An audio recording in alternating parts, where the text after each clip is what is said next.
here with Northwestern State head coach Blaine McCorkle following Saturday's loss to HCU. And coach, talked about attrition. It seemed like every week this week, start of the third quarter, it hit this week. Yeah, it did, and I thought we found ourselves in a good spot at halftime. Down 10 points, which is not good, but it's a better spot than we've been in a long, long time. And I thought our kids had good energy. They were excited. We had some good halftime adjustments, and then the wheels kind of fell off there in the third quarter. Well, it's kind of the same story we've had all year.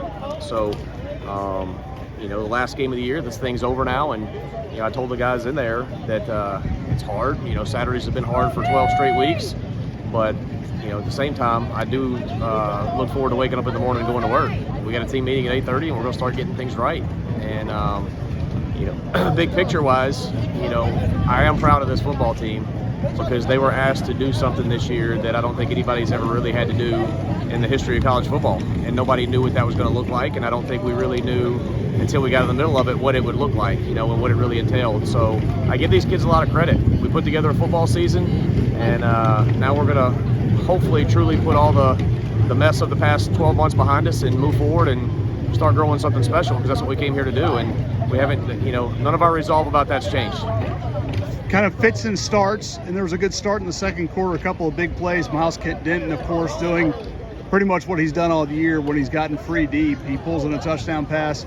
Nice play by Zay Davis getting the end zone the next drive, and suddenly, like you said, you feel like you got some momentum, and then it just continuing that momentum and playing complementary football in the second half just wasn't there. Yeah, and it's what we've talked about the last couple of weeks about, kind of it's the same model of when you play the FBS games, is you go in there and you fight and you're competitive as long as you can, and then the size, the strength, and the experience takes over, and that's what every game's been for us. Is it's felt kind of like those games, and this one was no different. And I give Houston Christian a lot of credit. They didn't have a winning season in the history of their program until last year. Now they're a good, strong, competitive team, and if they can do it here, you can do it anywhere. There's no doubt about that, and I give Coach Bechtel and his staff a lot of credit, and we're going to go to work and try to catch up to these folks as fast as we can.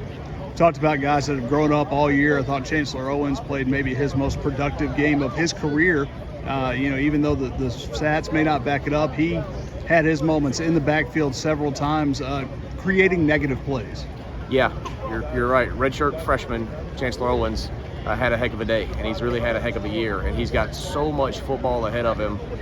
It's really going to be amazing to see what kind of player he grows into over the next 2-3 years in this program. And he's another one of those guys. He's sitting at 240 something right now. By the start of next fall, if he's not 265, we'll all be disappointed, and he'll be 20 pounds better the player. And that's what we've all got to do. And it's kind of indicative of a lot of young guys on our team. We spent the last 4 weeks playing all these true freshmen to protect their red shirts and grow the program, and they did not disappoint. And all those guys have 4 years to go, and they're names that people are already getting familiar with. So that's a pretty cool thing to think about going forward. One of those guys scores your final touchdown. Jeremiah James, a really nice run to set up the touchdown run. He's a special player, and he's another one that's just he's just scratching the surface, and now he has got good game experience, and he's got 4 years of football to go. And he's one of those names too that people are starting to get familiar to hear. But we're going to hear that one for a long time, because that's a kid that's not going anywhere. He's going to be locked in to beat at Northwestern State, and he's going to be a special one for a long time. Coach, as always, thanks for your time. Thank you.